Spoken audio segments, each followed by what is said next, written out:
I want to talk about my key policies. First of all, I'm going to create a 6-month post-lockdown congestion charge holiday. I'm going to remove this massive tax of the congestion charge that keeps people from coming into London and spending. Do I want more cars in London? No, but I realize that in the short term, we've got to kickstart our businesses. So bring in as many people as we can to the city, and let's get these businesses off life support and back in business. That's what I want first. Later, I have intelligent plans to phase out those cars and bring in the green initiatives. Next thing I want to do is create a 6-month post-lockdown business rates holiday by removing business rates across the board for small and medium-sized enterprises in London. That means cut the taxes. You cannot revive a business and pay taxes at the same time. Any basic economics professor will tell you that, and I will tell you that too. Next, I want to stimulate key sectors with expanded financial packages, specifically restaurants, cafes, nightclubs, retail, and the hotel sector. They must be stimulated. Next, I want to encourage the return of office workers to the world's financial capital by working with the top global financial services brands. These are companies I used to work for in the city. I want to meet with the CEOs, and I want to meet face-to-face with them and say, what's it going to take to safely get back 25% of your employees? The healthy ones, the ones that are younger, the ones that we can safely get back in the city. What's it going to take? Let's make it happen now. That's what I mean by innovation. What does our current mayor of London do? Throws his hands up, panic, fear, and death. He has no solutions. Next thing I want to do is I want to implement new science-based protocols for retail establishments to deal with COVID-19 responsibly and stay in business. Let's be honest, the hospitality sector is only responsible for 3% of COVID transmissions. 3%.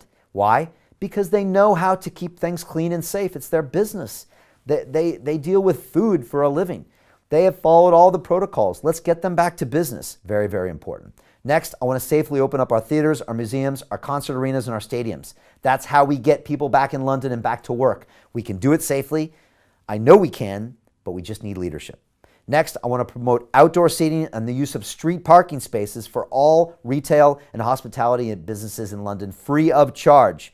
From the local councils for 6 months, I went out to one of these businesses called Caffeine out in Fitzrovia months ago, and I met with Peter Dorr-Smith, the founder of that coffee shop chain. And I spoke to him, and he said, Brian, look at these seats out on the street. And he had set up 12 seats in the street. He said, the council is trying to charge me something like £1,000 for each one of these. He said, this is ridiculous. I can't make money. I'm barely trying to stay in business and employ 25 people. Peter, I would give you those spaces for free, and I would give all of the retail and hospitality businesses those spaces to promote the economy. It sounds like a small thing. It's a massive thing, and it shows the government supports businesses. And finally, I'm going to state the obvious, but again, these days the obvious seems to be innovative. I'm going to get our children back to school safely.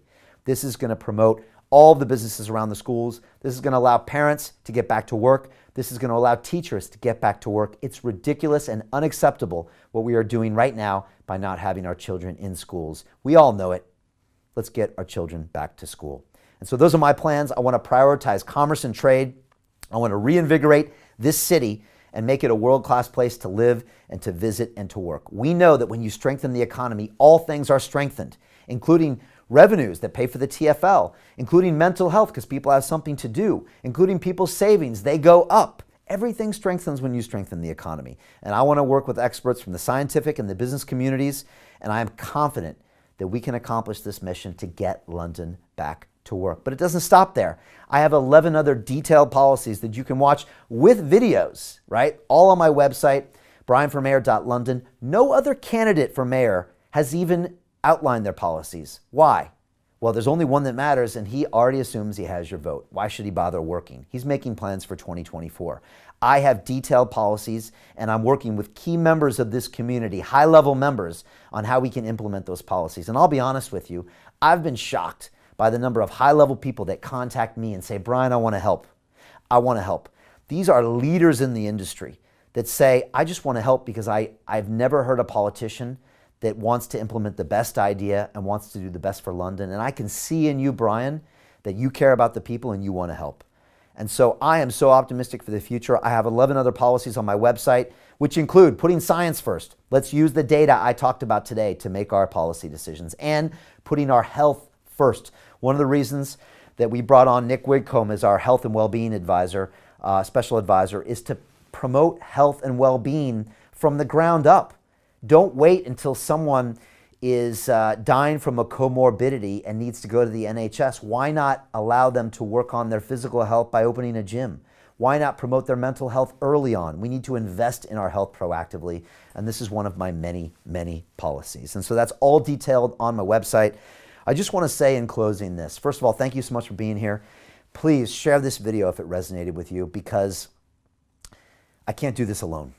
I am going all in on this process, if you can't imagine. I think I've probably spoken here for over an hour right now, and I still have energy. My energy comes from you, because I feel like I've been given this opportunity to serve this city that's given me so much. London made me as a man, as an entrepreneur, as a human being. It gave me everything, and I owe this city my life, almost quite literally.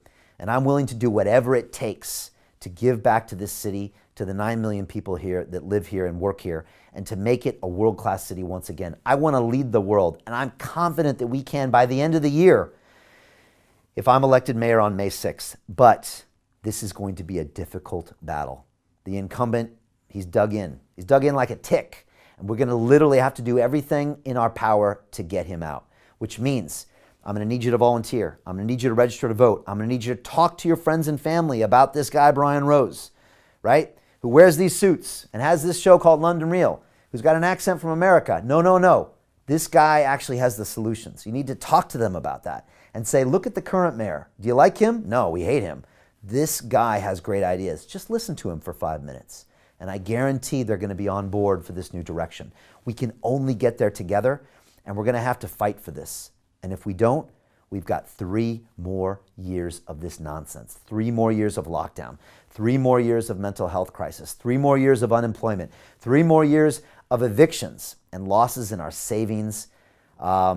It's hard to think about, and it's something that we need to change right now. So please, go register to vote. Go to votefirst.london.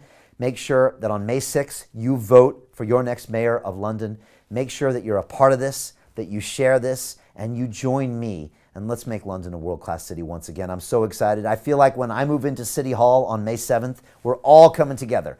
I don't know if I can fit everybody, but in spirit, we're all there. And every day I pledge to you that I'm going to make London a great place to live, to work, to visit. I promise you, no stone will go unturned. I will work tirelessly in the spirit to serve the people, period. And I'll communicate with you every single day. And you can tell me how I'm doing. But I promise to keep communication, to keep listening, and to keep serving you. Finally, I just want to say thank you. It's an honor to represent you as your next mayor of London. It's an honor. Every day I'm thankful. It's a lot of work. It's stressful. It's crazy. I get a lot of criticism. People call me some nasty names, but it's all worth it because I really believe in this change. I believe in what we're going to do. It's going to take London in a new direction. I honestly think it's going to take Britain in a new direction. I think it could take the world in a new direction. Imagine if New York City, if Madrid, if Paris, if Tokyo, if Cape Town, if Buenos Aires, if Tokyo saw what we do in the next 6 months or the end of this year. Imagine if they're like, how come we don't do it like London? How come we can't do what London does? We could literally be a beacon of hope for a world right now that's pretty down about all these various lockdowns because no one is giving the solution. We can do it in London. Let's make it happen. I need you at the polls on May 6th. Share this video. Tell your friends on May 7th. Let's make history.